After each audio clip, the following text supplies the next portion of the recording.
It is never hard if you are authentic. If you are authentic, it's never hard to make people laugh.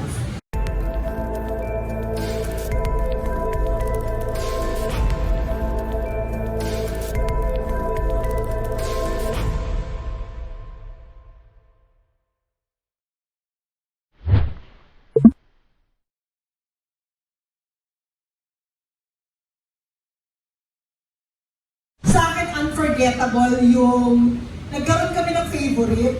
Lahat kasi kami, meron kami mga bet na mga contestants. So, sino yung matira matibay?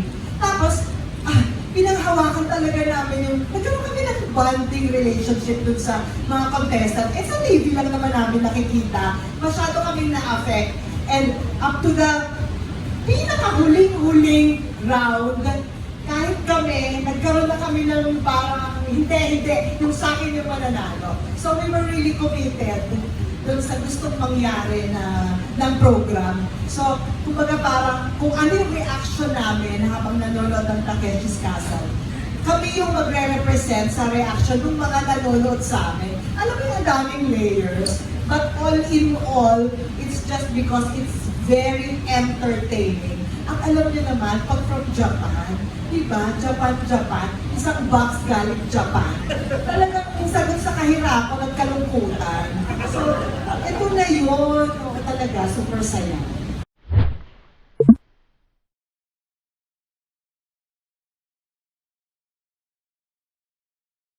Sa akin, unforgettable yung nagkaroon kami ng favorite.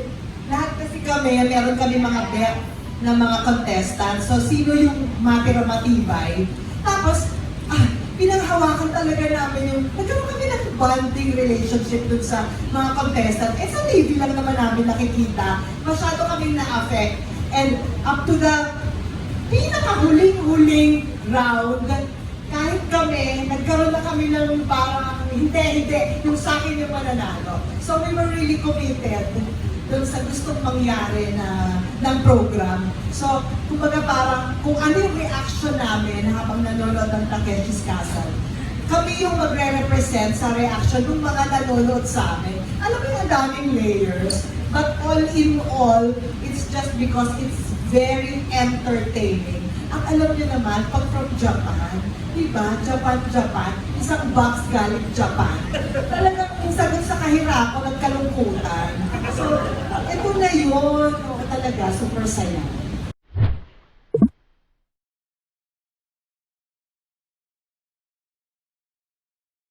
No, on the contrary, it is never hard if you are authentic. If you are authentic, it's never hard to make people laugh. Siguro, kahit sa pinaka-nakakalungkot na sitwasyon, for example, sabihin natin kahit sa lamay o sa ano, basta na-trigger mo na andun yung perfect timing, makapatawa mo kahit anong edad, kahit anong panahon. Because natural sa atin, especially Filipinos, we really love to laugh. And we really love having fun.